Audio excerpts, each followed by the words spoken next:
Ayomide here, and you already know what time it is. We're back for another episode of the World Without People podcast. More voices, more real stories, and even deeper conversations that challenge the way we see the world.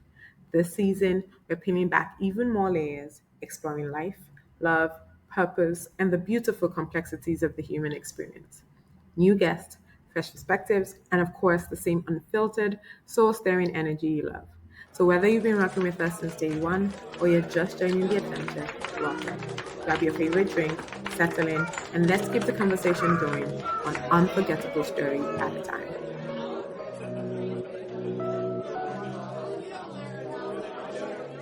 Hello, everyone, and welcome to another episode of The World Without People. My name is Ayomide, and I'm excited to be here. I'm always excited to be here, but I'm very excited because I have my daddy with me. Hello, Daddy. Hi, good afternoon. I can't stop but smile because, this is, I won't say it's a dream come true. I can't imagine my daughter interviewing me, it's nice. I'm excited, and I look forward to enjoying the session. Thank you, Daddy. Also known as Engineer Ifeoluwa Oyedele, amongst many, many titles, but we'll keep it PG-13 because he likes to do this thing where he wants to now be using honorary PhD. There's only one PhD in this house. Agreed? Agreed. Okay. All right. Well, we have a lot that we could potentially talk about, but I want to kind of keep you focused because that's how we'll be here for 2 hours. So I want to start from the beginning. In your wildest dreams, did you think you'd have, 7 children? Like when you were thinking of yourself as a youth, what did you imagine this time of your life as? I'm not sure that I thought about how many children I was going to have. I just wanted to have children, and then the moment, it's very funny.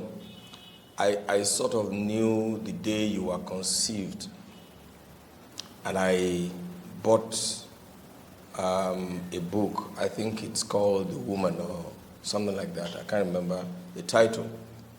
It talks about conception and the growth of the baby in the womb up to the date of the delivery. So I read that book cover to cover. And so I was following your development in your mother's womb, and I knew when you should start moving and all of that. And so I followed that. I remember that I usually got excited when I see the movement. It's almost like you put something in a balloon, in a transparent balloon, and move your finger in it, and then you see on the other side the movement. So it was exciting, and I enjoyed every moment. And I remember that the night before your delivery, is it contraptions, they call it, Yeah. started. And I started timing it because I knew, I started timing it. And when your mother was getting excited, I wasn't bothered. I wasn't bothered at all. I was timing. I think it was first about 30 minutes, then 15 minutes. Wow. Then when it got to 5 minutes, I called my sister. I can't remember how I made that call, but I know that I called my sister to say, because at that time we didn't have telephones in Nigeria, but I sent a message to my sister, or I got my sister. My sister was then a nursing sister in the University College Hospital, Ibadan. So I said, it's time. So I remember taking your mom to the hospital, and I remember going back home. Then we were not allowed to stay. Wow, you went back home. Yes, we were not allowed to stay in the labor room in those days.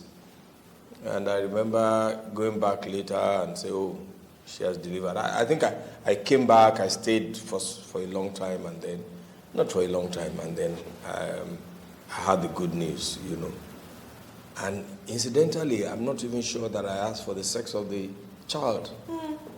But I think my sister told me it's a girl. So I'm not sure at that time it registered to me that I was going to have X number of children. I just thought I'll just get into it, and that's how it happened. Yeah. We should have prefaced this to say that I'm his first child. We should have definitely prefaced this to say that I'm his very first Akobi and all that good stuff, which is why we fight the most, honestly. Obviously. Why? You like to fight? Why? No. I think you have a bit of my character. You are very dominant, and you like to have, to occupy, to do things a certain way, your own way. And it's natural for me to want to be a part of that, And truly, the truth of the matter is that for most of the time, I don't get in your way. But you see, for any two people, you will have conflict. Okay.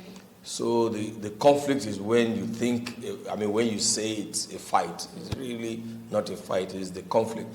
You don't remember all of 24 hours in a day, all of the 23 and a half hours, we don't talk about what you do. You do the things you want to do naturally. Mm-hmm. So it's the conflict that you notice. That's why you think we fight. I'm not sure. Most of the time I let you be because honestly, to your credit, you knew what you wanted to do at all times, even as a child. I remember the times when you started secondary school in Federal Government Girls College, Akure. At 8. At the age of 8. You were a little over 8. But I remember that there was no time we came to see you and you were crying, like most children when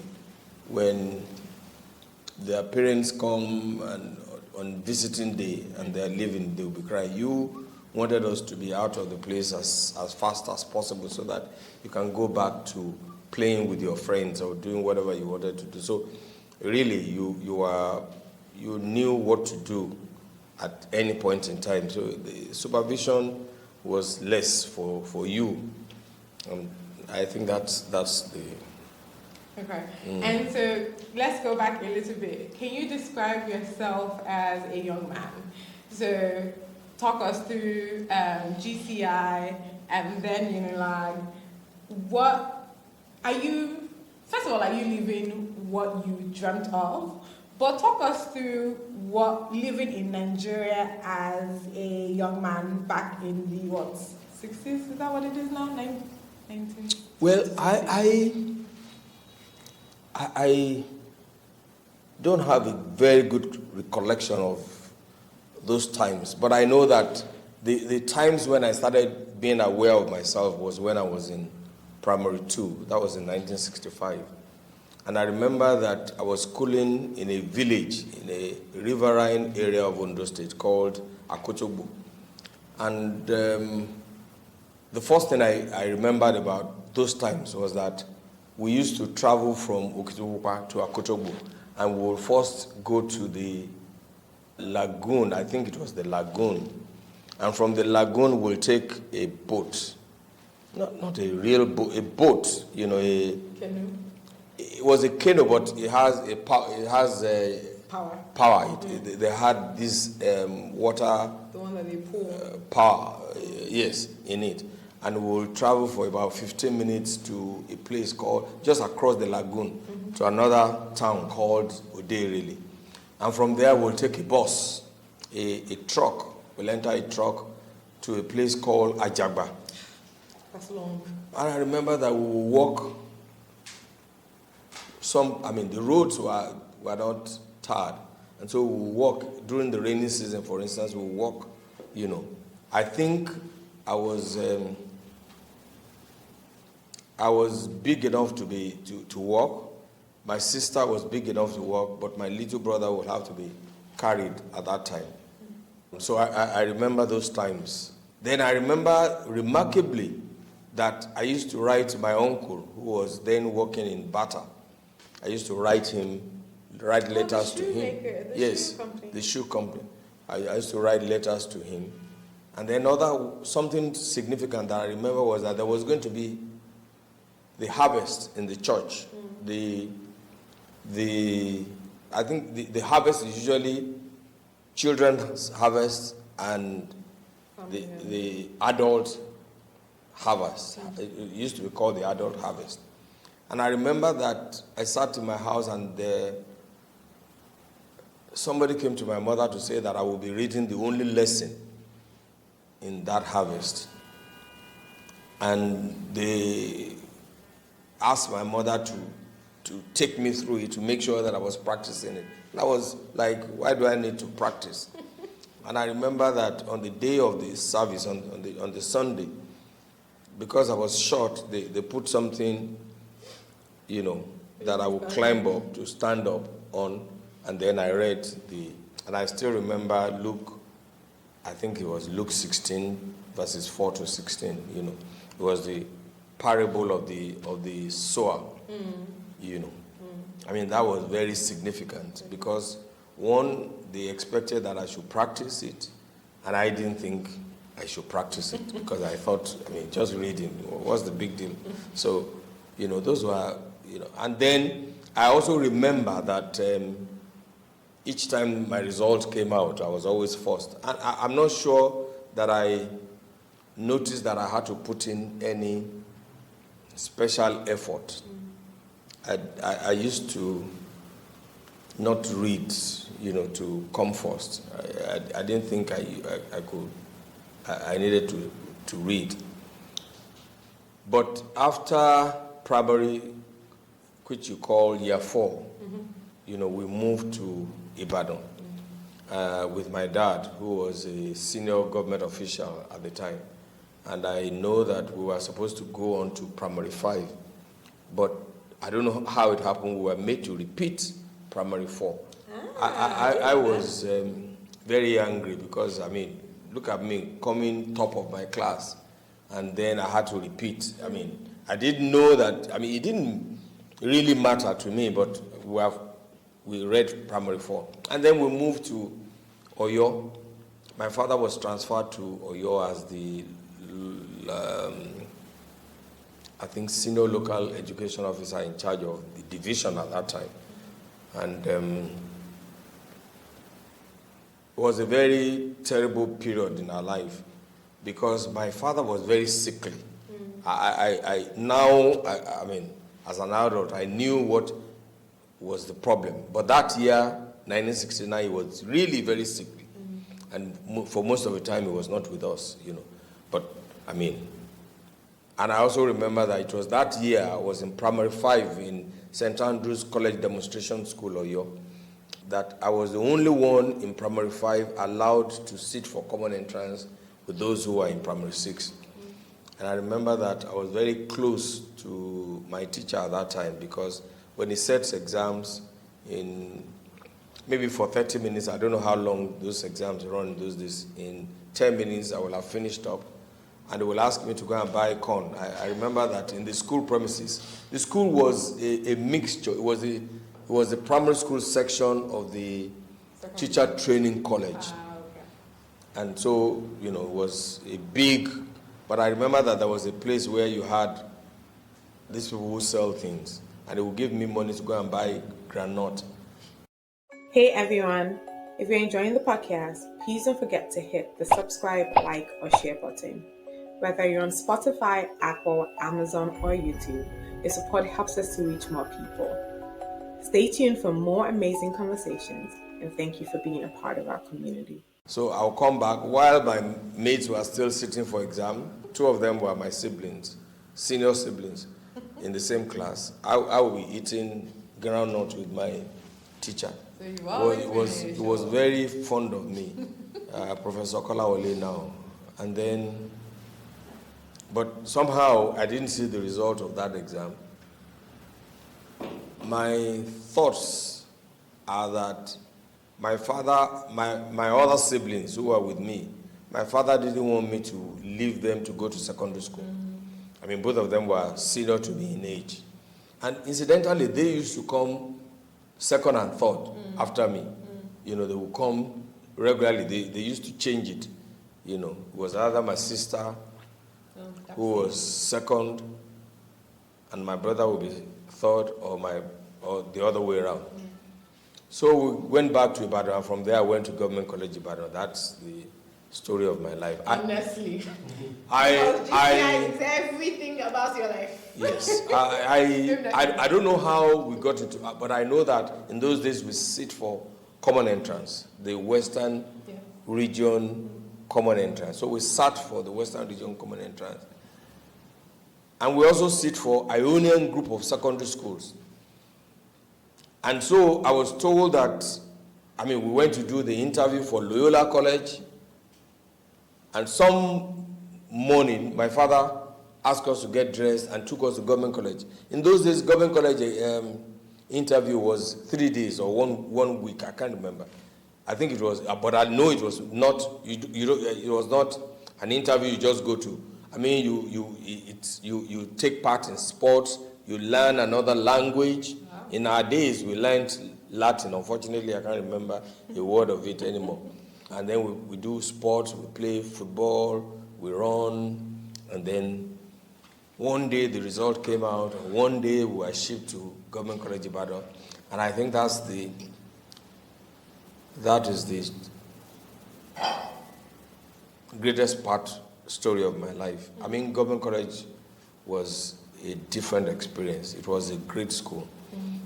It was a school built and designed after the Eton College of England. And it was meant to produce leaders for government and so on and so forth. And I cannot, in an interview of 3 days, describe Government College Ibadan. It was an experience. What do you want to talk about? Do you want to talk about the tradition? You get into the school, you are allocated, you are assigned a teacher who is a Form 4 boy. In Field House, it's a Form 3 boy, but in government, in Swanston House, where I was, you get a Form 4 boy who is supposed to be your teacher and who teaches you the history, the tradition of the school. And after the first term, you sit for house test. And when you sit for house test, then you pass, and at the end of this at the house supper, which comes up at the end of the session, you get a prize for it. I remember that in my set I was second in the house test. We were still arguing about who came first, in my set with my classmates, but I know that I came second. And the reason why I know is that when we get to Form 4 and we're allocated boys, now if you are 30 in the class, in the house, in Form 4, and there are 34 boys in Form 1. When everybody has gotten one, the person who came first will get another one, 2. The person who comes second will get 2. So I know that I had 2 boys, So I know I was second. There was no doubt about who was second. But that's just, sports. Do you talk about dining hall culture and practice, about the sports aspect of it, and the prefectship, the respect, yes, the respect you have for teachers, for prefects. Prefects were like gods. They were like gods. Was there and bullying it was culture? Sorry. Well, bullying is as old as humanity. Unfortunately, I always say that I didn't experience bullying. I'm not even sure that I was ever punished for any misdemeanor throughout my secondary school. I think one person punished me once. And what happened was that he woke me up in the room and asked me to go and bring his books from the prep room. He was a senior boy. I think it was in I was in Form 2 and it was in Form 5. And I had the opportunity to tell him this story a few years ago, and it was very remorseful. And I actually went to the prep room. Because he woke me up, I was sleepy.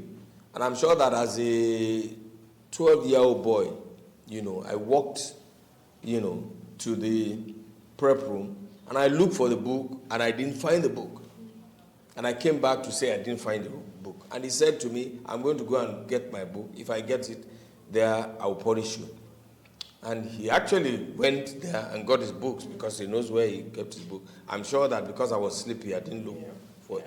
So when he got back to the room, he said I should take over the sweeping of my room throughout the term, for the rest of the term. Wow. And that was the only person who actually punished me, And when I told him this story I think about 2 or 3 years ago, he was very, very remorseful.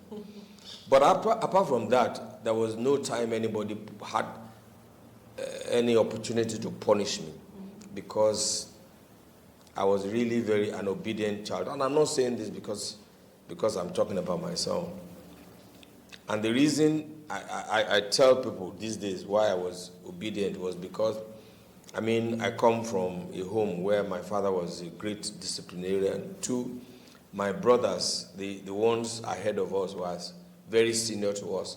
So, I come from a home where our uncles dole out respect to each other in a way that you can't even understand. Can you imagine Papa prostrating to greet you? That was the kind of upbringing we had. Yes, that's your immediate junior brother. And I never saw any human being stand up to greet my father. They prostrate with their chin on the floor. No matter how big they are, these are ministers, principals, people you look, when they're in the society, people rush and bow and they will come to my father's house and prostrate. Even kings. So respecting my seniors was a given. And therefore, my seniors liked me. But my classmates thought I was doing so to curry a favor. For instance, if my senior was carrying a bowl of soap, a bowl of his bathing items, and was walking, towards me, I'll rush to go and collect it because that's what I would do at home. Or he was carrying water. I'll put my own water, my own bucket of water, I'll drop it and take his own bucket of water to wherever he was taking it to. And so my seniors loved me. My classmates detested me because they thought they loved me because I was currying their favor. But it makes sense now. Sorry to interrupt you, because a lot of your friends are much older. Like, I'm just now thinking about Dr. Shoname. Like, he's much older. Incidentally, that's another part of my life. I'm not even sure that I have, even up till now, too many friends who are my age. I'm serious, because now I'm thinking about the nearest of my friends are at least 3 years older than me. And some of my other friends are 7-10 years older than me.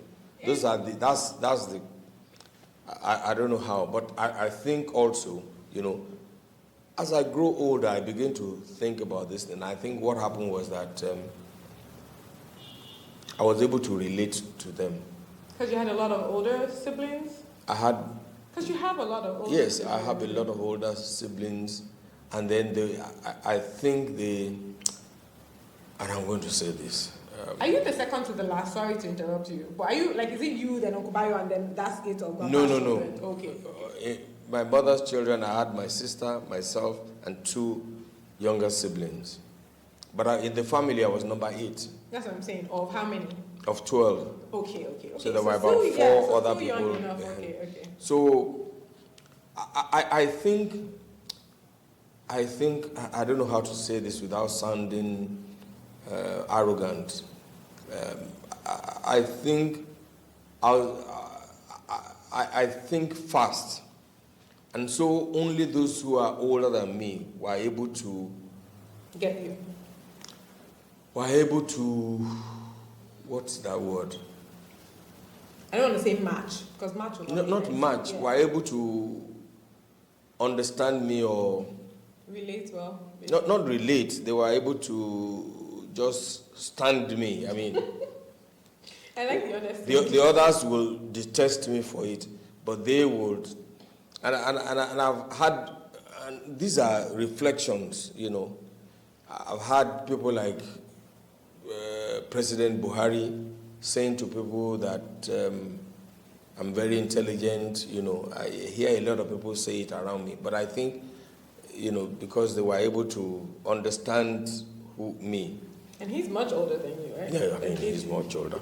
Okay, fair enough. Okay, and it's important that we go to GCI because honestly, I've even benefited from GCI. Like, there were times when I'm in the States, didn't know anybody, and some random uncle has, you know, helped in one way or the other, people that I never met. In fact, that was where I heard the nickname Akpan and Okon. So this is a reference to the fact that my dad is not as light as he used to be. He used to be much lighter, but not as light as he used to be. And then, you know, somebody from GCI used to call, I guess they used to call you guys. You know, like I said, if I have to tell you the story of GCI one after the other, I mean, it will take us days to finish this interview. But why Akpan and Okon? Okay. My very first week, I was walking around. I can remember clearly that it was in front of room 6. And there was this senior boy who, incidentally, his mother was a very senior official of the Ministry of Education, where my father was also working, but we didn't know each other at that time.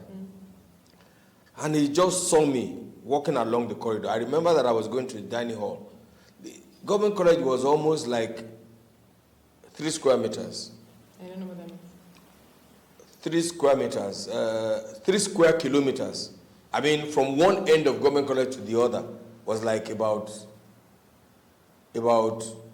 2 kilometers. Daddy, an engineer. Do you understand what I'm saying? No, I'm trying to break it down. That's what I'm saying. 2 kilometers is what? Is it a football field size? No. Okay. From the gate to the center of government college was 1 kilometer. Is it as big as this one? Is 1 kilometer as big as 1 kilometer. I'm talking about 1,000 meters. I don't know what that means. Okay, but I mean, you can. Okay, 1 kilometer is like from.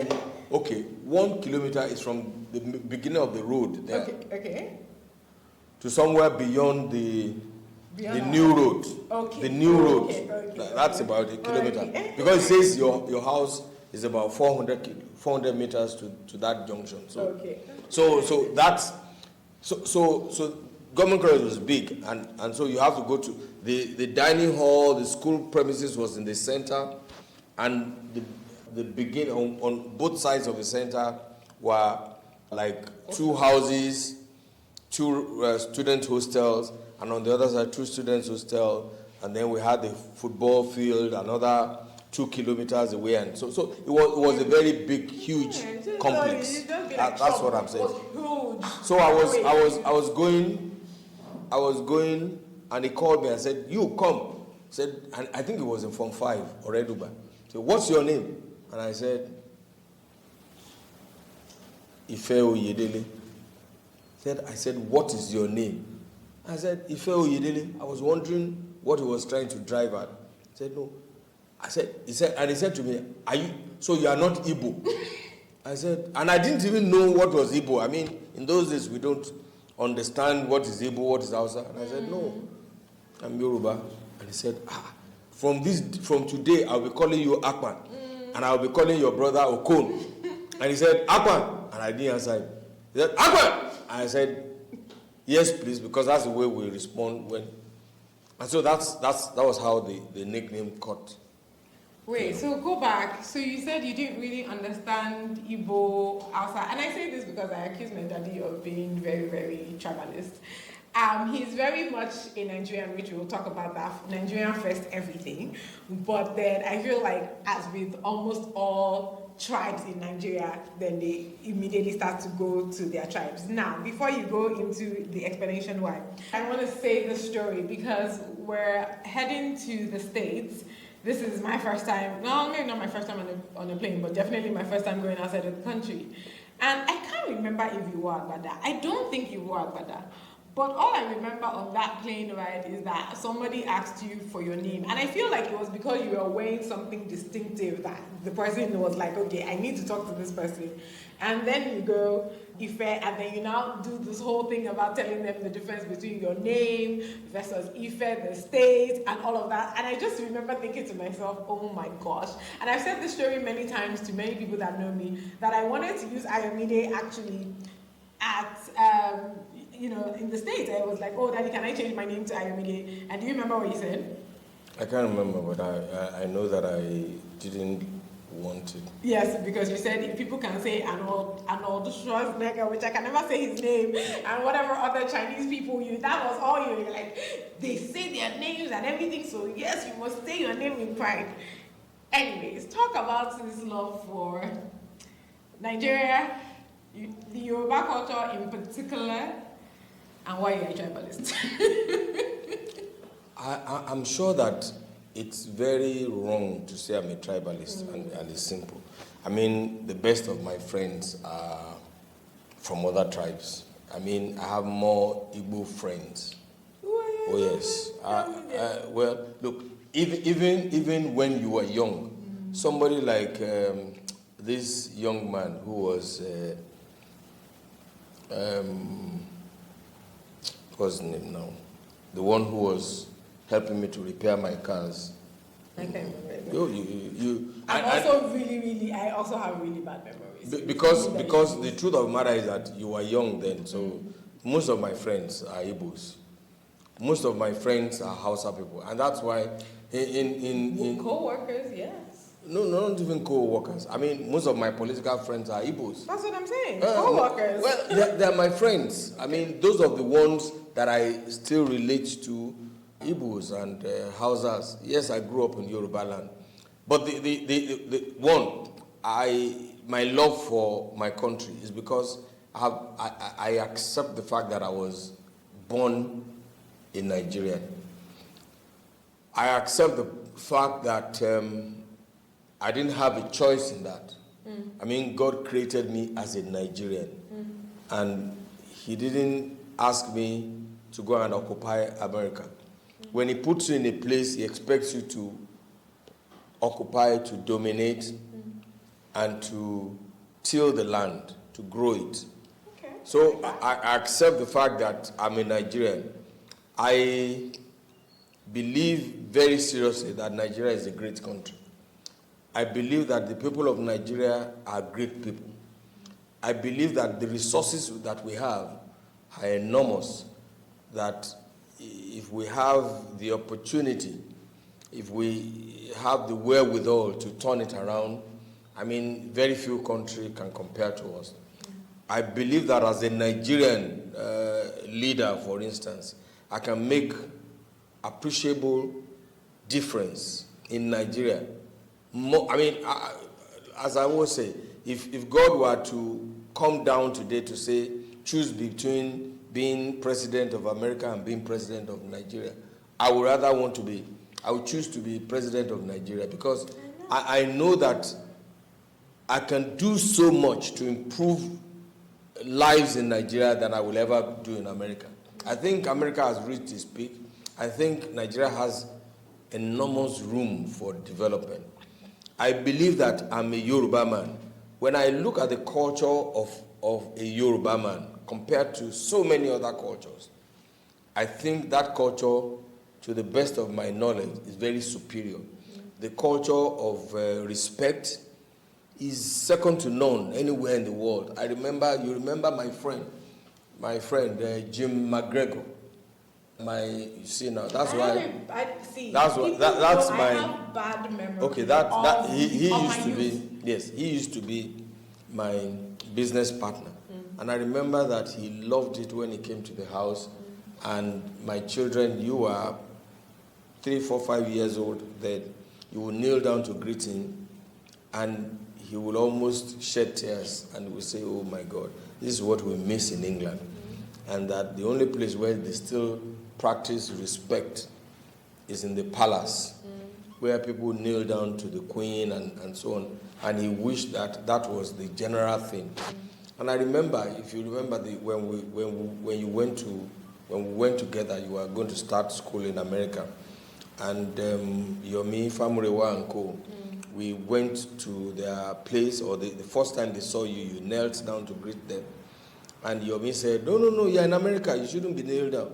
And you remember my response was, no, this one is not an American. This is a Nigerian, a Yoruba girl, and therefore she should. So, and I still kneel down. Yes, and I've said to people that when I say to people that, look, my daughter has a PhD. I mean, she's well educated, she's very obeying. Yet, if she were to come to this meeting, I say it on the stage, if she were to come to this meeting today and sees me, she will kneel down with her 2 legs, and people will say, wow. So the Yoruba culture is very, very deep, very, very significant.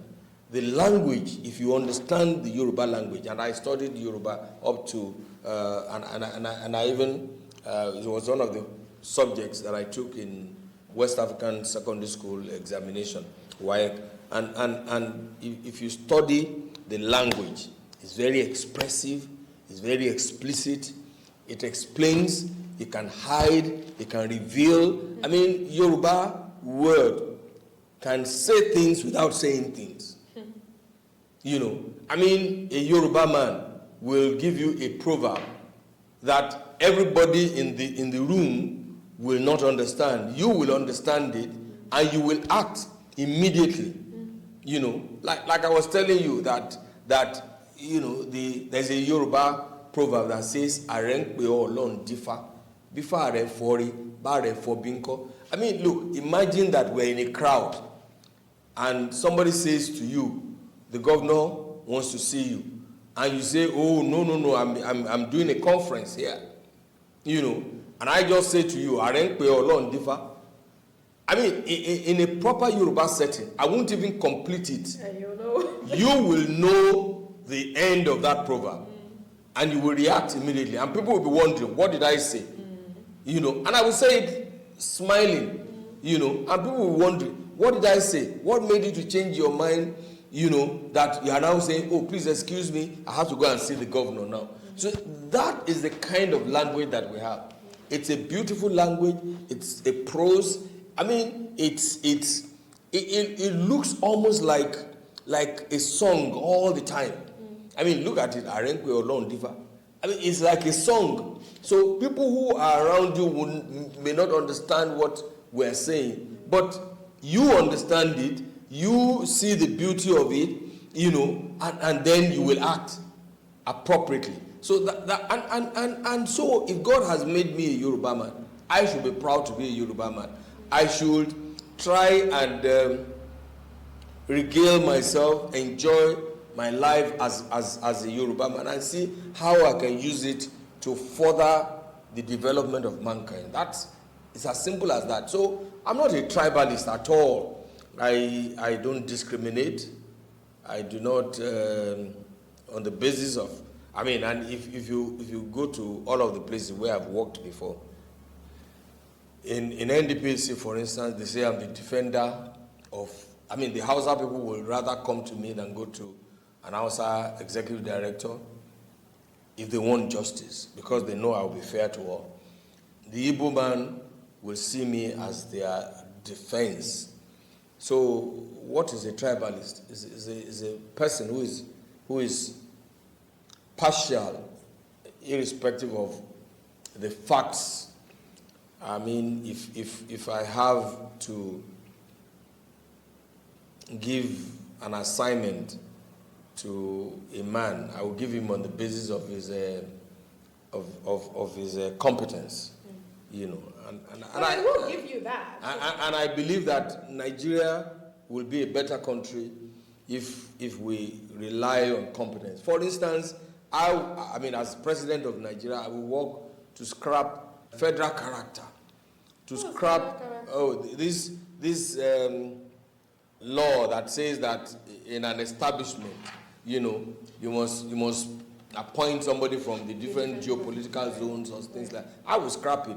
I will remove things like what is that thing in the universities where you give admission to people on the basis of where they come from, or you have different. So I have questions about that. Now that you're saying that, so the reason I disturb you about tribalists is one, precedent.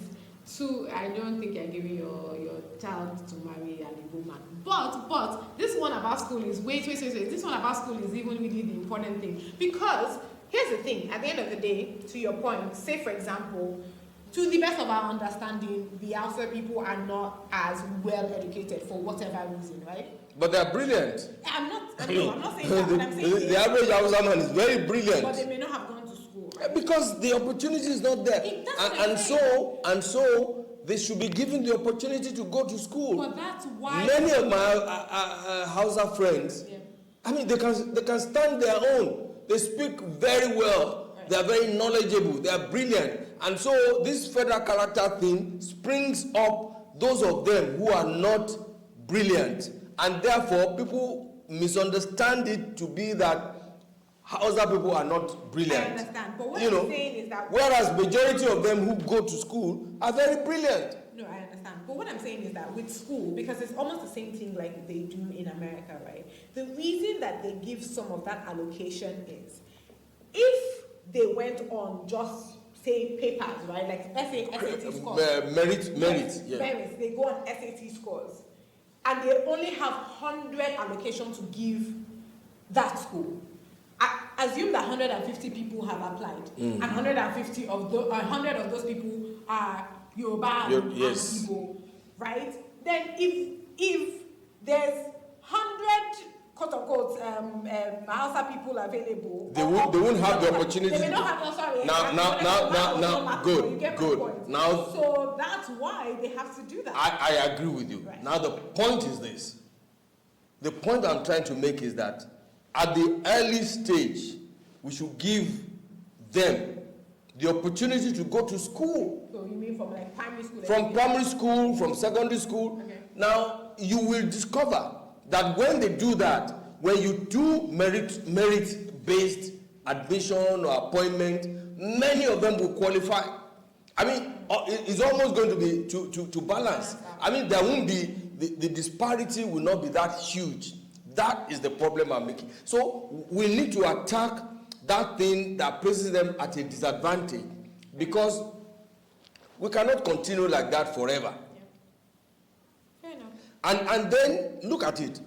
If you look at this quota system, now when you also consider the Yoruba man who feels disadvantaged as well. Why? Because let's look at JAM. A Yoruba boy scores 295, right?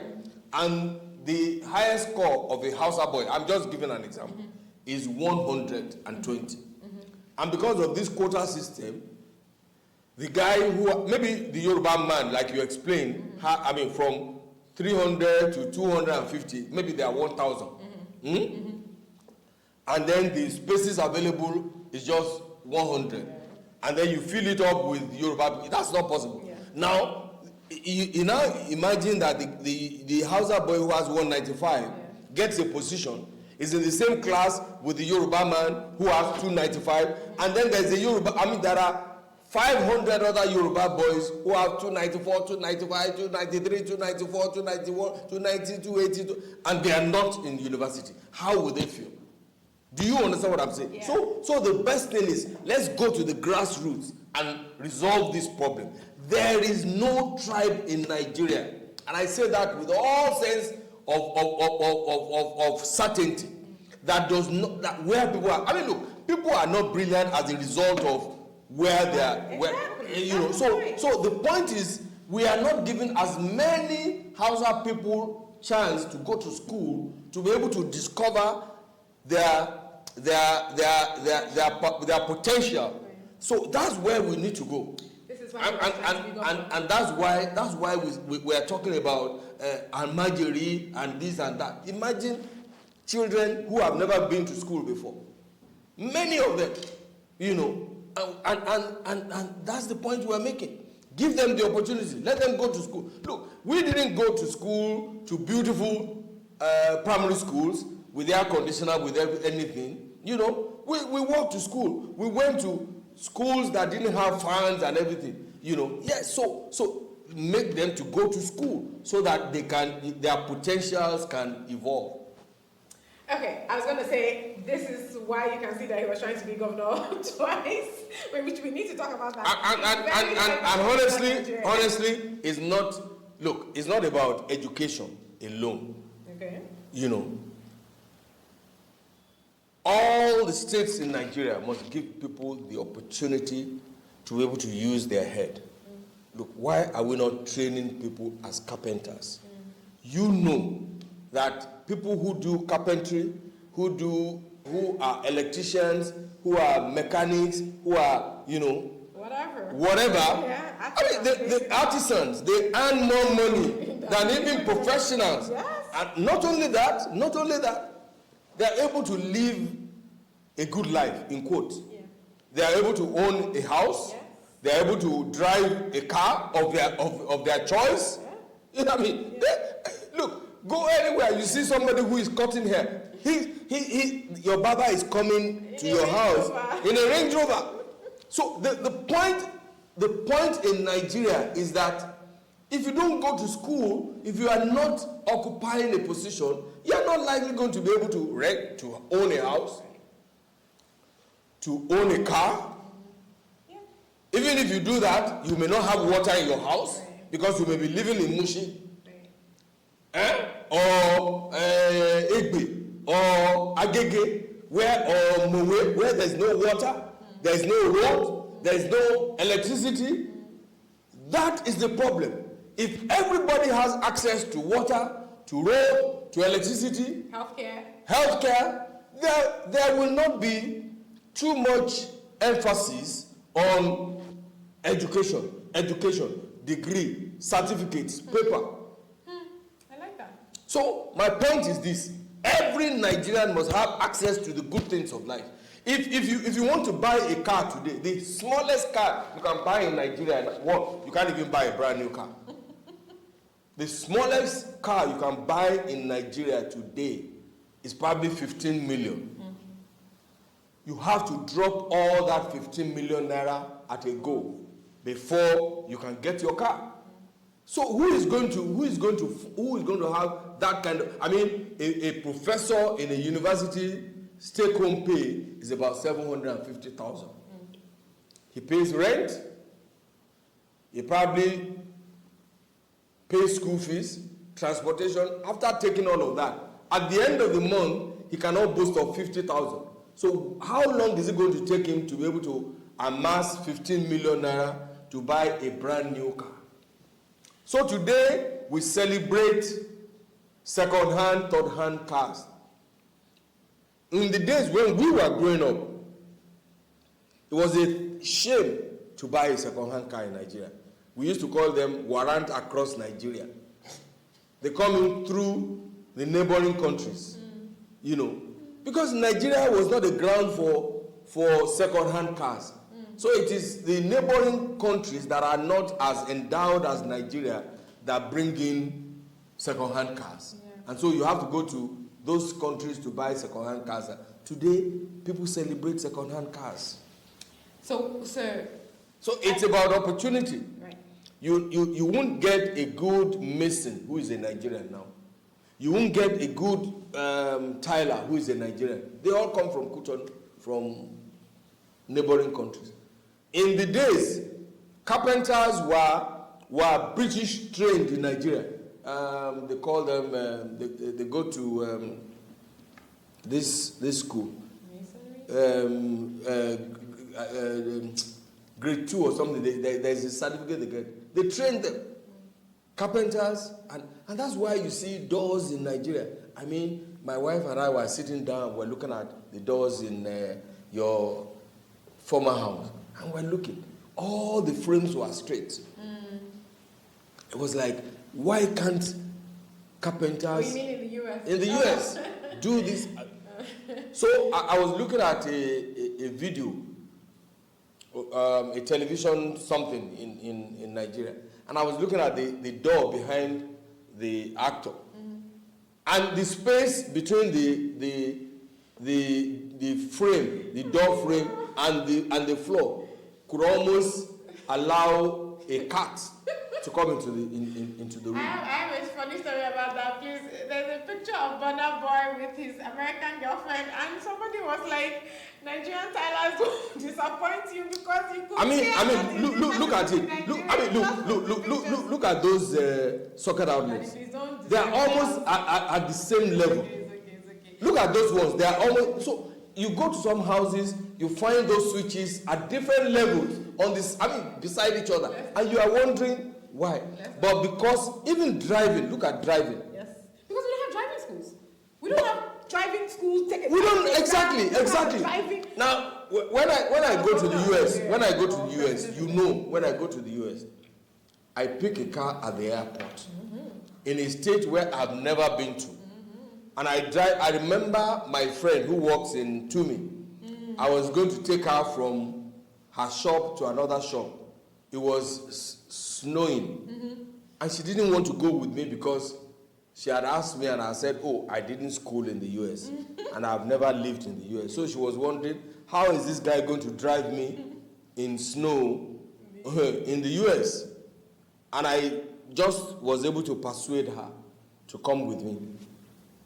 And she came with me and sat down, and I drove. This must have been like 1 hour drive from the mills to another.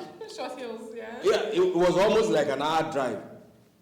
And she was surprised that I didn't cross lane. I didn't jump. I drove very well. No. But the point is this. Because I was taught to drive. You understand what I mean? Look at it. In the last 40 years, I'm not sure we have taught anybody how to drive. Even, look, now we have traffic lights. Do we teach? Do we teach drivers how to drive? School for that, and I mean like a national. You have to get. Wait a minute. Even when we have all of these things, look at your road. Look at the condition of the road. That's number two. There are no signs, no traffic signs, no stop sign, no this is a corner, this is that. So people don't even have, even when they know what to do, there are no instructions on what to do and what not to do. That is a problem. So why do our governors build brand new roads where they don't every year. And they don't put in all the things. They don't even lining the tracks on the road. They don't track. So, but that's my question to you, because again, as someone who has tried to be a governor, you know all the presidents in Nigeria, including the current one. What's happening? Well, look. There is a kill. Sorry? I said, and who do we need to kill for Nigeria to move forward? No. You know, one is the fact that we need to be. Please don't say pray. No. We all need to have more good people in the process, in the organs that determine who does what. Mm-hmm. If you have an association, a residents association, for instance, right, and during your meeting, maybe in your estate, you meet every once in a while, every month, and all of you, the intelligent people who studied in America, people who went to good schools, are sitting in their houses on a Saturday and don't go for the meetings. How can you affect the decision making in the association? So what is happening is that you have a residence association like this, you call a meeting, there will be 15 people there. Now the 15 people there are probably people who have no job, you have jobs, you are too busy to come for the meeting. They take decisions that affect your life. That's why they have to say, oh, all of you have to go, your visitors have to go through the bad road to enter you. Right. Now, imagine that all of you are there. You'll be able to say no, and you'll be able to adduce reasons why that decision is wrong. And then, even if they call for vote, you will be in the majority. Do you understand what I'm saying? So, the first thing is that more people should engage in decision-making processes, not only at government level, at every level. Your old boys association, your residents association, your church, your social clubs, in the Ikoyi club, at the time, and I always like to give the example of the Ikoyi club. At the time in the Ikoyi club, the club was run down completely. And the few people who were there at the helms of affairs were really putting their hands in the till and spending the money of the club anyhow, to the extent that the club went into debt. We will have a chairman who will invite his friends to the club and give them free food, and who will ask the kitchen to cook food for him to take to a private party in his home, not with his family, with his girlfriends and everything.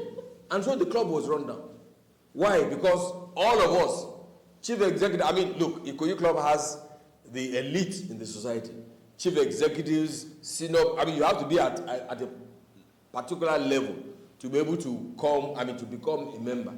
So what was happening is that they were not interested in the management of the club, and so the few people who had nothing, who had retired, who were laid off at work, were the ones who had time. And they saw that, this is an opportunity, so they go there and grab what they need to grab and drink free beer, because there were no rules.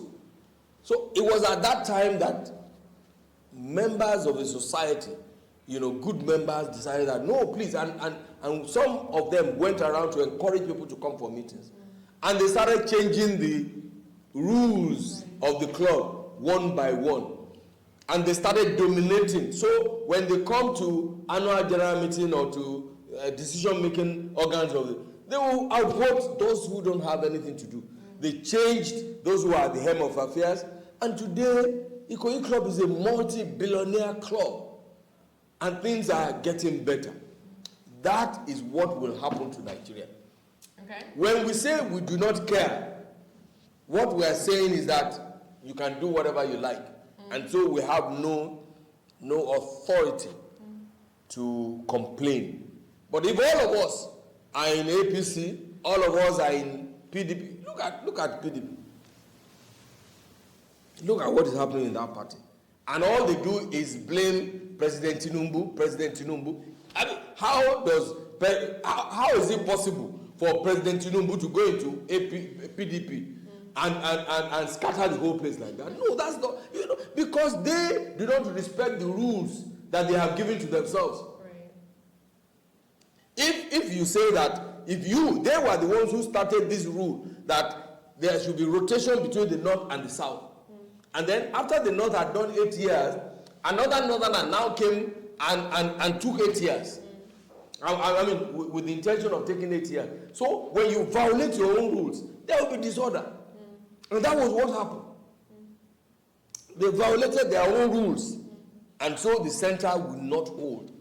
And so why blame President Tinubu? There's no way. Look, Atiku was in PDP. And I think that every member of that party should hold Atiku and they themselves responsible. Simple explanation. Abubakar Atiku was vice president of Nigeria under PDP. He knew the rules that PDP give to Nigeria, that a president will come from the north and there will be rotation of the presidency between the north and the south. And so he was part of it. And so after Obasanjo, he wanted to be the president, being of northern extraction. unfortunately, he fell into, and that was the reason why he moved from PDP to ACN to be the presidential candidate of the party.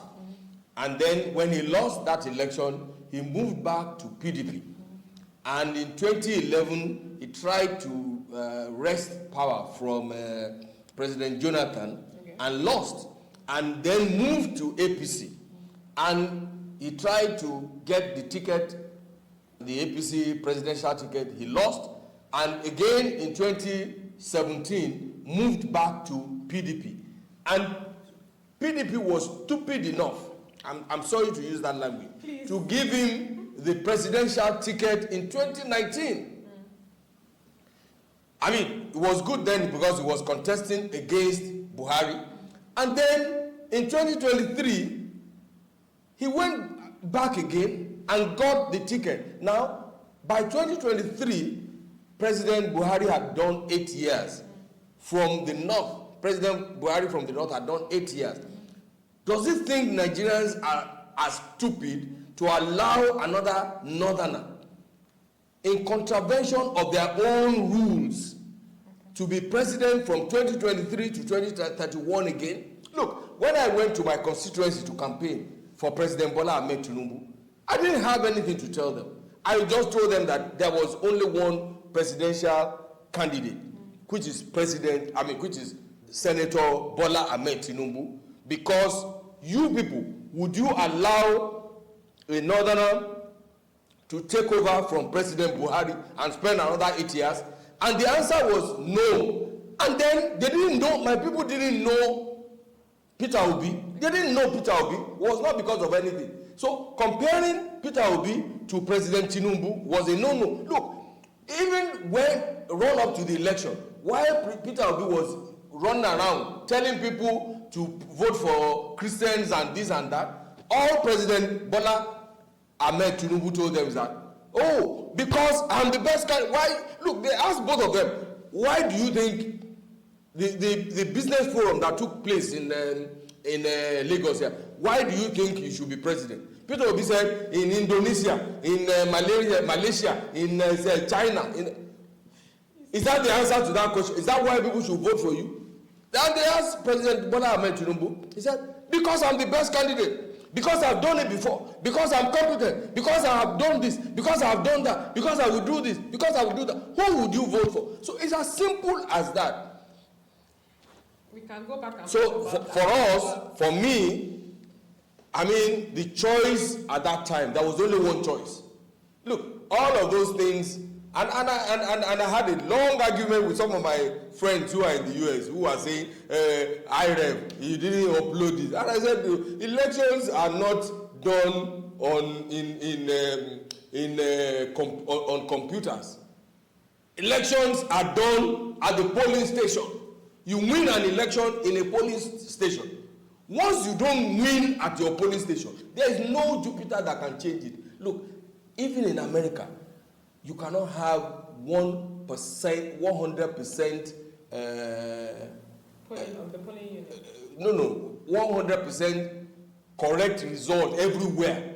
There are some polling stations where people will rig and will change figures and everything.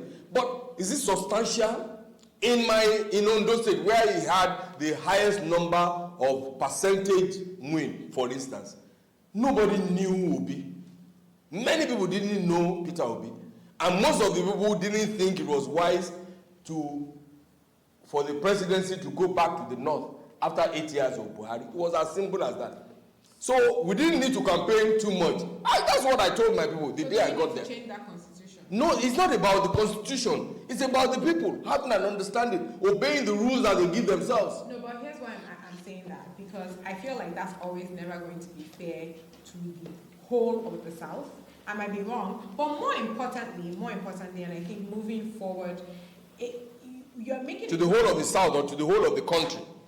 Well, no, I'm saying if we do North versus South, because the South is now then two kind of peoples as opposed to the North. No, wait. But wait. Sorry, let me get to the question I want to get to, because you all tied together. Well, I think more importantly, what you're trying to say is that the candidate needs to be known. and that means there needs to be more of a grassroots movement. So for now, let me get to the question. For example, now I do not know who I can say the 2031 aspirants can be that is not already somebody that is a former president, somebody that we feel like we know and we've seen their workings. Okay, let me tell you. Mm-hmm. One is organization. Grassroots, that's what I mean. Organization. Mm-hmm. If your party presents a candidate, that candidate must sell himself to the party. Right? Okay. And don't forget that Nigeria is at a development stage now. Even in America, you still have contest of somebody being a white man, a black man, even in America. So at this stage of our development, what a political party that wants to remain in office should strive for is to look for the best candidate that can project its manifesto to the people and sell itself to the party members. It is the look, nobody, many people in my constituency in Ondo State have never seen President Buhari. Look, many of them have never seen President Buhari, but they know Ifeoluwa Oyedele. So and they know my father. So because they know my father, they know me. So when I go there and say, look, this is President Bola Ahmed Tinubu, because they believe in me, they will believe my story. So that is the way politics works. Even in America, President Trump doesn't go all around to all the constituencies. But there are representatives of each political party in all of those places. And they must be, the party must be able to sell itself to these people who can believe their story. It is as simple as that. Fair enough.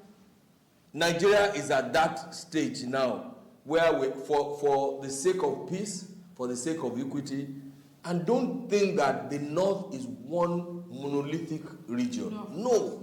There are, they have division. Do you know that in most parts of the North, it's not about religion?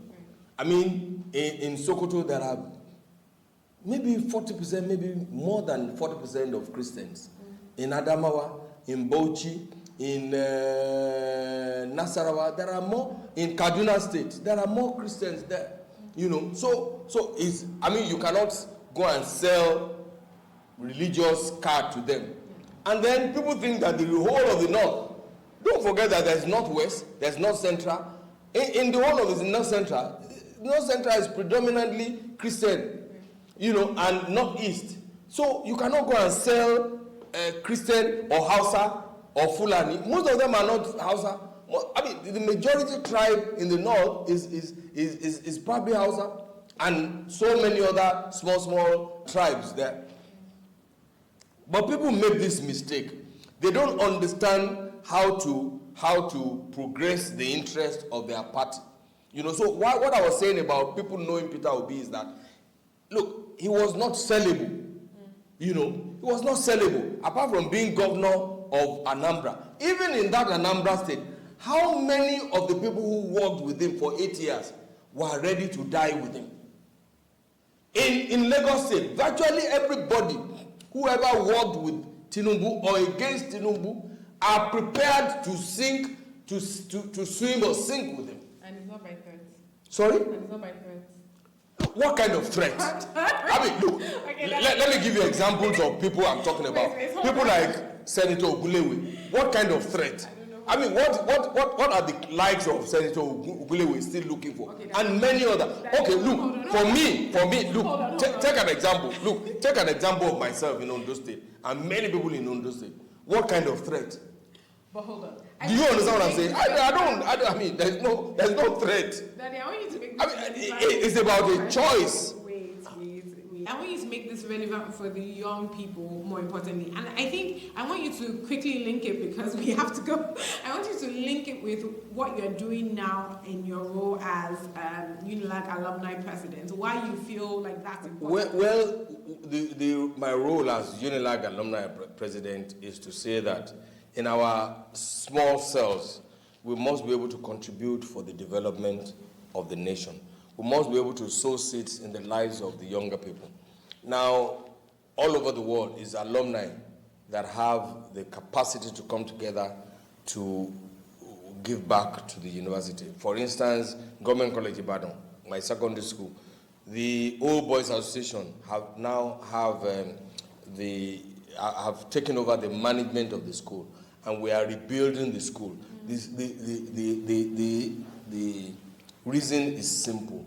Government does not have the wherewithal all over the world. I mean, you can see what is happening in America. The American government is withdrawing funds from even established universities like Harvard. But Harvard already has $53.1 billion in endowment. Yeah. Imagine if Government College Ibadan, I mean, now I'm sure we have up to about $1 billion or more in endowment. But that's what we're using to rebuild the school, to rebuild the infrastructures, to employ teachers, to give facilities to the school. And that's exactly the kind of thing that I'm trying to do. Now, what does that benefit? For alumni to come together in the University of Lagos and try and give back to the university. We don't, I mean, for instance, I don't even have any child again, who is going back to Unilag. My children have gone back, above that level. But if I do something for the university, then I can help the younger people. So that's the aim of that. I mean, in most, I give the example of University of Texas. In University of Texas, for instance, only the revenue that accrues to the university from the state of Texas is just 7% of the total need of the university. The remaining 97% and 93%, and this comes from a professor, Professor Ifeoluwa in that university. The remaining 93% comes from the Alumni Association. So, but it is the alumni when they organize themselves together, not networking. For instance, even in providing faculty, because now there has to be a nexus between the town and gown. So you have the academia, yes, town and gown. The gown is the academia. Okay. The town is the industry. Is the alumni association, the industry, is the community, is the government, and the environment. All of us have to come to work together now to shape the future. And that is what the alumni, the interface, look, you will always have the alumni association. I said in the University of Lagos before I left there, about 2 hours ago, that look, the alumni is the constant stakeholder in a university system. The management will come and go. I mean, you may not have a vice chancellor who is an alumnus of the university. You may not even have all of the deputy vice chancellors may not be alumni. All of the principal officers like the registrar, bossa, those who take decisions may not be. But the alumni remains forever. Once you have attended that university and you come out, you are a stakeholder. And therefore, you can be relied upon. I mean, you can be called upon to provide faculty, to resources to the university, and you act as nexus between the university and the industry and government. I mean, if you are in government, you can shape the policy. For instance, we talk about data in the university, availability of data. And I was trying to tell them that, look, it's not only the universities that don't have access to government data. In the engineering world, in the mining sector, we also complain about the fact that government hoards this data. Yes. So, but if an alumni is head of service, he may be able to reason to say, look, we need this, and then there will be that interface, and we will be able to shape government policy in a way that government will know that it is their responsibility to give the university, the academia access to this data so that they can use it for their research and development. And then it can come back to the industry and to government to develop the country. So that's the work of the alumni. But I'm saying Do you see how I feel like it's really linked to what you were trying to do, or what you it's all in the same basket. Exactly. I mean, and this is what I say. Everywhere where you are, I mean, if you go to Ikoyi Club today, my footprints are there. I mean, I was premises advisor, and I was the one who designed and built the sewage treatment plant. So if you go to Ikoyi Club today, you won't find trucks going into the club premises, trucks, evacuation club to evacuate human waste. You know, I mean, that is processed now and released to the drainage. You know, so I mean, if I didn't come, I mean, there were opposition to it. You know, I was the one who, for instance, refurbished the general manager's residence that have been abandoned for years.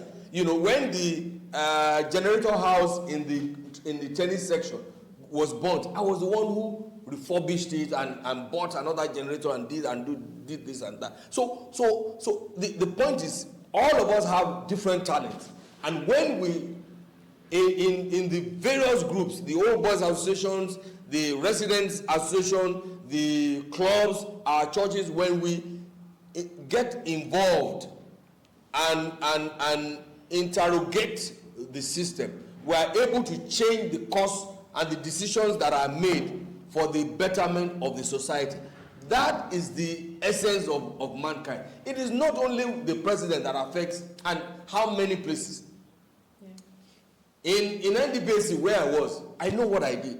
I know how much I fought to ensure that contracts are productive, they are well managed, and so on and so forth. I mean, it's not people don't pad contract. Competent people are employed and given jobs, and so on and so forth. So it's not only when you are in a particular office, and you are talking about how to relate it to the youth. Look, the governance leadership is not about age.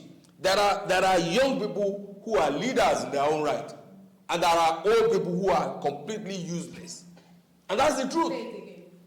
I can say that. And there are many young people, many of these young men who are busy doing yahoo all over. You can't give them power. You can't give them responsibility.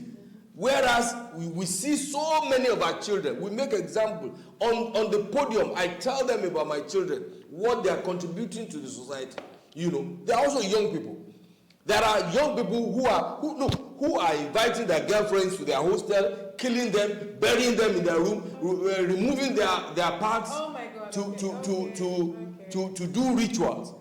Those are our young people too. So in life there is no, and even in the Bible, even in the scripture, even in history, you see young people who are very productive, who make a difference, who take their nation from one level to the other, you know, from one height to a higher height, and you see old people who messed up the whole place.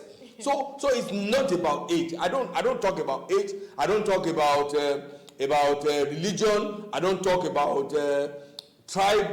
I only talk about competence and a heart that is willing to do.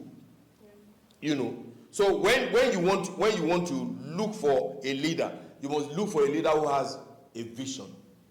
You must look for a leader who is competent. You must look for a leader who is passionate. You know, you must look for a leader who has experience.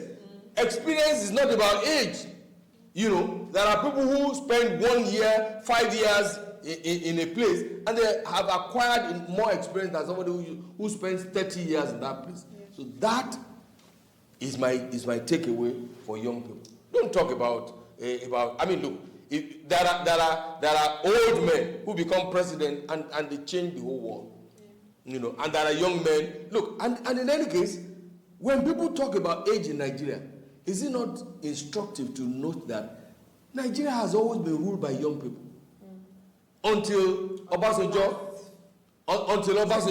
Buhari, and even Buhari ruled at the age of 30-something.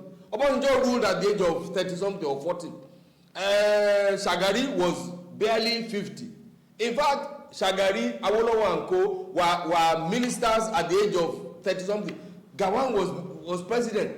How old was Tafawa Balewa when he was Prime Minister of Nigeria? Yeah. So the truth of the matter is that all of the governors in the first, in the second, in the military era were young people, 30-something-year-old boys. You know, they were boys, 30-something-year-old. I mean, DHS was 20-something years old when he became governor of the then Rivers State. So the point is that maybe that is the reason why they didn't have the foresight, you know, to look ahead, 100 years ahead, and maybe Nigeria would have been different. Look at the governors that we have. Many of them are young people. And what are they doing? What can you see that they have done? You know. Yeah. Okay, all right. So before we leave, why suits? Because for all your Nigerian I wear a lot of traditional dress. Yes, but you mostly I think for office situation, this English dresses are smarter. I mean, yes, when we start designing suits and smarter dresses with Ankara and Co, of course I will use it, and I use it, you know. But I think it's a lot smarter. And of course, you have to look at where we're coming from. Where are you coming from? We started with the English culture, you know, and that's, I mean, you know. All right, so I forgot to also mention that you're now officially a grandfather. Yeah. How was that feeling? Because I remember him, it was COVID, and he wanted to go into the hospital. I was going to the hospital. Well, you see, that's what I always say about you. You disallowed me from going to the hospital. Because always say about me. Yeah, because you insisted that you must be the one to go there. Anyway, because you couldn't enter the hospital, but you have entered with her. But the truth of the matter is that, I mean, it's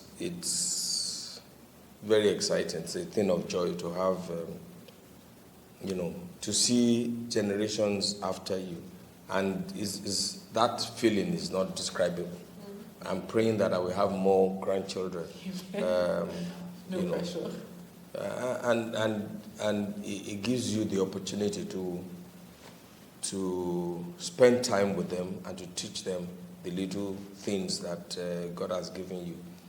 You know, I believe that God has placed me, has given me. I mean, my life is a lesson. I wish I had time to talk about the things that I've gone through in life. I mean, I'm sure you don't know that I was not born in a hospital. I was born on a farm. You know, I wish I had time. And I think those ones will come out in my memoir to understand. I hope to start very soon, to understand why I was brought up. I mean, why I was born in a manger, in quote, you know. So to have gone through life and become what I am today, I think it's a lesson that a lot of people, yes, I come from a big family, I come from an educated family, but how did that happen and why? You know, these are lessons that people must learn from. One, to also, for people who think that you have to be something to be something, they have to learn that life happens. I remember when you people were in the university and I was broke, I was ready to give my all. Do you remember me calling you to say, do you want me to be a prostitute in this country? Exactly. And I remember that at a point in time, I was going to sell my organs to be able to pay for my children's school fees. I was dissuaded by that, by my wife and a pastor friend of mine. Because I know that there's nothing that is too much to give for one's offspring to be able to have an opportunity. Can I interrupt you? Actually, I must say the one thing I do remember, if I remember nothing else about my dad, and it's great that we can do this and we will still live 30 plus more years in Jesus' name. But one of the things that I actually remember is St. Saviour's, when I think it was the June 12th situation, right? I'm not sure what it was. It was one of those riots. Yeah, one of those riots. Yeah, and I remember that it was very bad. Yes. I went to pick you and Papa. Yeah. And I remember carrying Papa all the way from Ebutemeta to Surulere. Interesting. I thought it was me you were carrying. No, it was Papa, because Papa was much younger. Makes sense, You were, and I remember that I had to wear white because the white. Yes, white shorts. You were coming from Ikoyi Club. No, I wasn't coming from Ikoyi Club. Why did you have to okay, why I wore white was because I wanted to be seen. Because there was a lot of confusion and riot all over the places. And so I thought that if I wore white, it would be easy to see me, and that I was a man of peace, and I was carrying 2 little children. So I walked all the way. In fact, what I did was that I asked my driver to drop me somewhere, within Surulere was a bit calm at that time. And I had to walk all the way to Ebute Meta. Through the railway and everything to the compound and carry you. A lot of people were around that. But at that time, I didn't know how long the riot was going to be, and if it was going to extend beyond the night. So I had to, I don't know how, but I think I love my children unconditionally. I think also that one of the things that God has done to me is that I don't know the difference between the male child and the female child. Which is why he calls me. I don't know. I never prayed that, this child. In fact, I remember that we never did scan to check the sex of our baby. Never. And I didn't bother, I thought that whatever God gave me was good enough for me. And I'm happy that, my female children have excelled as much as my male children. And I always say to people that I wouldn't have it otherwise. Yes. Incidentally, I can say that I don't love one child more than the other. I love each one of them. I love each one of them for their different strengths and weaknesses. I understand each one of them, and that's the truth. In my heart, I understand each and every one of them. If Olara came inside this room now, we'll be saying a different conversation. Well, no problem. All right. Well, thank you, Daddy. I feel like there's many ways we could have gone into this conversation. We didn't really talk family per se, but that's a story for another day. So maybe we'll do a part 2. But thank you very much for doing this and for coming all the way in your suit. I know it's because you're coming from somewhere and going somewhere from. I really appreciate it. Yeah, the most dressed. I'm going to give you the award for the most dressed person on my podcast. I appreciate you. Okay, you get to ask me one question, only one. Okay, first let me talk about my dressing. I'm increasingly getting embarrassed about the way I dress. Why? Because everywhere I go, the people make a fuss about it. I love your suit. I love this. And even when I'm in trad, people talk too much about but that's because I don't like to show off. I think I have a good tailor, and I think honestly, Kenny Jones, and I think also that I understand dressing. And I understand combination of colors. Look, I've seen men who wear lined, shirts and put lined ties on it. It's a no-no. Plus, his official thing is a bow tie. Then colors. For a man, different colors is not really good. You should come in. And then many people don't know. They don't know the size of their dresses. How a suit. A shirt should sit on their neck.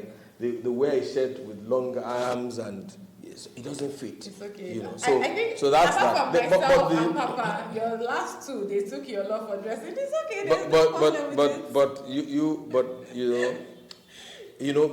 you see, I read the title of Obama's book is The Audacity of Hope. And the question I want to ask you is, I think you should have written a book called The Audacity of Hope.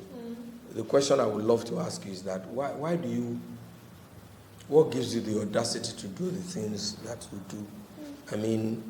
To go into secondary school at the age of 8, to not be afraid of being bullied, to go to America, to bring all your siblings to America, even at the time when things were financially, when things were very difficult for us, and you were able to go through all of those periods without, what gives you that audacity? I keep wondering. And I've had the opportunity to tell people many times that you are an inspiration to me. You are Don't make me cry. an organizer, a planner. And I didn't, when I was alone with you, with my children,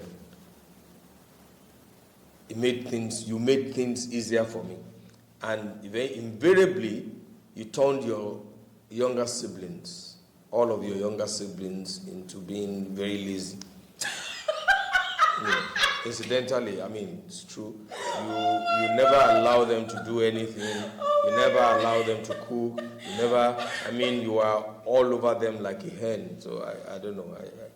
I think that's the question I would like to ask you. That is actually very, very funny. Okay.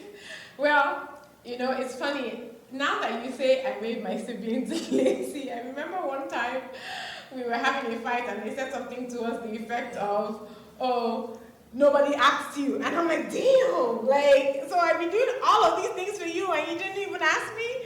All right, bet. I'm no longer doing anything for anybody. But I don't know.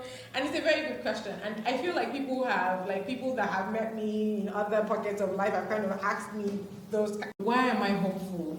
I think, it's funny. I always tell people God and then they have this smile and they're just like, oh, that's not a very truthful answer. But I don't think there's any other way to explain it, right? Because, like you said, I was alone with you, and that was because you and my mom were divorced, right? And I was, 10? We were separated. Okay, separated. Before you got divorced. But, I was, 10? Yeah, we were 10 plus. 10 plus going on 50. And I like to think that a lot of it is also DNA. There has to be, obviously, even if you maybe don't recognize it in yourself or in my mom, there has to be people within the family that had those traits that are now being passed on, and it's almost like God uses the situation that happened to now bring it forth, right? Because maybe if that never happened, I would never have been who I am today. So I like to think it's that simple. I know it's not that simple, but I don't really know what else to attribute it to other than that. I think that obviously grew resilience in me. And I was a church, I've always been a church girl. Shout out to you guys for that. RCCG. Yes, RCCG, I think just youth camp, solid camp, foundation. That was awesome. Yeah, being able to, I was involved in church, in dance, in choir, all of that. Well, not really choir, but definitely dance. And just being involved in ministry, I think I've always been able to serve. I think that's one thing you guys, you guys, my parents, both taught me in service. And because I got a chance to do it from an early age with church, I think that definitely helped. So, yeah, God and parents, even with the wrong situation, I think God has a way of making all things work together for good. So, yes. Thank you, Daddy. Thank you so much for coming, for joining me, for being late to your appointment. Thank you, everybody, for watching. Please like, subscribe. Road to 1K subscribers on YouTube. So we hope that you will join us in our effort to spread hope. I should change the name of the podcast. Should I change the name of the podcast? Yeah. No, that's it. No. Okay, all right. Thank you, everybody. Bye. Thank you for joining me in today's episode.